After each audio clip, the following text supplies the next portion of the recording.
Washington from earlier this season. Most notable from that game, Washington linebacker John Bostic's illegal hit that knocked Andy Dalton out of the game. All right, we're welcoming back in Super Bowl champ Ryan Clark here with us. Max, what do you say? Are the Cowboys more likely to disappoint or make us proud tomorrow? Boy, here's a time for Stephen A. because he could get into all the data. Let you down. Need it. So just for the first take audience, let me say, just when they will let you down. But in fact, I think they're more, and he and I would be arguing about this. I think they're more likely to impress. I got to give credit where credit's due. I mocked the hiring of Mike McCarthy. I mocked it because they were trying to sell us on the idea that he knows the analytics now. And he came out, I understood the errors of my ways. I was too old school. I should have looked at the analytics. Now I get it. Even though front offices have like staffs filled with guys with PhDs from MIT nowadays. But he understands when to go for it on fourth down because he consulted a chart. Give me a break.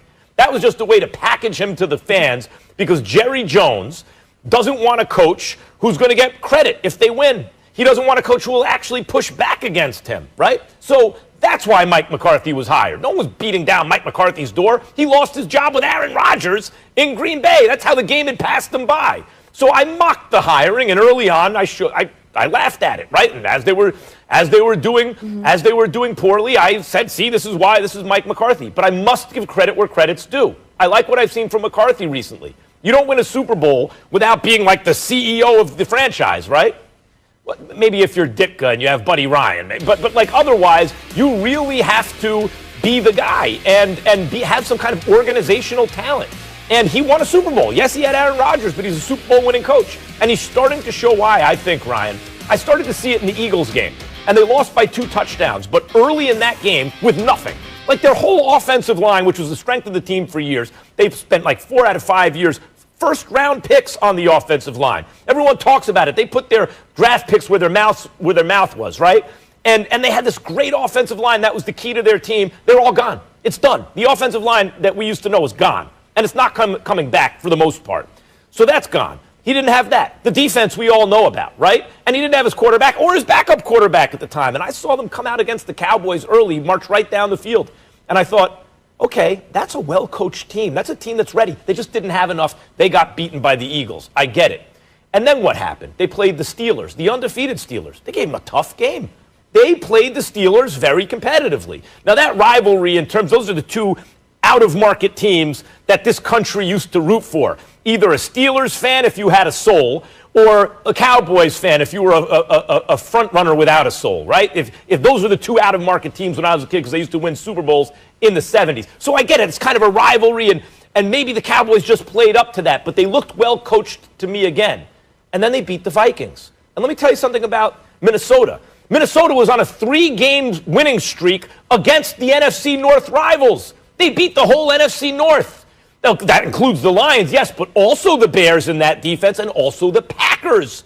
So the Cowboys beat a good team on a roll, or at least a competitive team that was playing very good football in the month of November. This is a Cowboys team. I have to hand it to Mike McCarthy, Ryan, that is well coached. I think they're playing a team that had every reason to just roll over, has not, and I expect them to beat Washington. You know what, Max? Before you started talking, I was like, I feel like Max is going to have an excellent analysis about this. And oh my gosh, you were spot on. I mean, they played the Steelers tough, and they beat the Minnesota Vikings, which nobody could have ever told me ever in the world. And they are playing better. Mike McCarthy coaching well, that's to be decided. But they have the weapons on offense, and you think to yourself, this team has it going. But what they had to lose? They were down.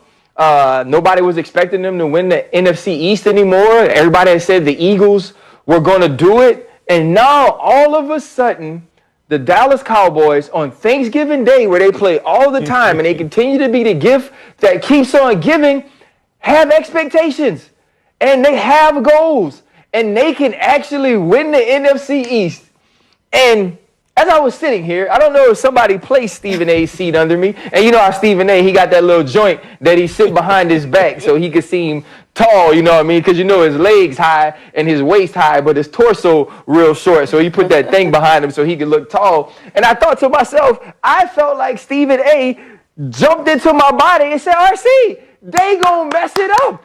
And that's how I feel. And I know, like on paper, they should beat the Washington football team. And the Washington football team, they get lucky last week. Unfortunately, Joe Burrow gets hurt. But Alex Smith played kind of well. And when you look at McKissick and you think about Gibson, it's like those dudes run the football pretty good. And they have a reason to be playing for their coach. And defensively, late in the game against Detroit, they found something. Obviously, against the Cincinnati Bengals, they found something. And I think Washington's going to win.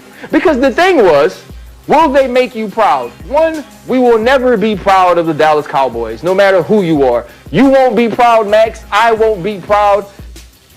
Even America will not be proud because they're not even America's team. But what we are used to is being disappointed when they have expectations. And we thought the coach was bad. We thought the defense was bad. We knew the defensive coordinator was bad. He's still bad. But all of a sudden, we're starting to talk good about him, Max. Max, we're saying things like they can win the NFC East. And whenever we do that, what do the Dallas Cowboys do for us? They give us something else to talk about the next week, and it ain't never good stuff. So for that reason, I say, as I'll be eating my sweet potato pie, my ooey gooey butter cake, a little gumbo, maybe some turkey. Turkey's like my least favorite part of Thanksgiving. I know I will be sitting there saying to myself, the Dallas Cowboys have done it again. They've given me something to talk about on First Take on Friday morning because somehow, some way, they're going to lose this game. If it wasn't for the hairline, I mean, I might have to call you Stephen A. Clark. That's exactly, we didn't miss a beat here. That's right, there are expectations. And by the way, that's the best argument you could make. And by the way, Washington has some guys up front who can get after it, right? All those things are true. Man, but I don't think that, when you see a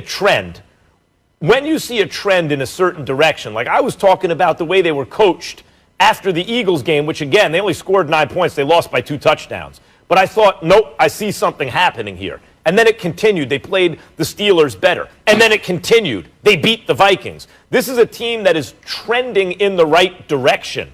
Washington is, the NFC East is awful. But there's no team in it at the moment like the Jets. There's no team in it let you go, okay, come on. You could say, hey, you actually have to prepare for Washington or the New York Football Giants. They do have a defense. There's no absolute bottom feeder. This team is incapable of winning, and that includes Washington. I just like the way Dallas is playing more, but maybe I may have to concede this debate because certainly you're right. There are certain expectations for the Cowboys at the moment, considering the NFC East is so soft. 5 wins, maybe 6 wins. I'm rooting for 5. Wins the division. Maybe they're all set up to disappoint you on Thanksgiving, and these are as high as they can set expectations before the come down. But I actually think expectations could get a little higher.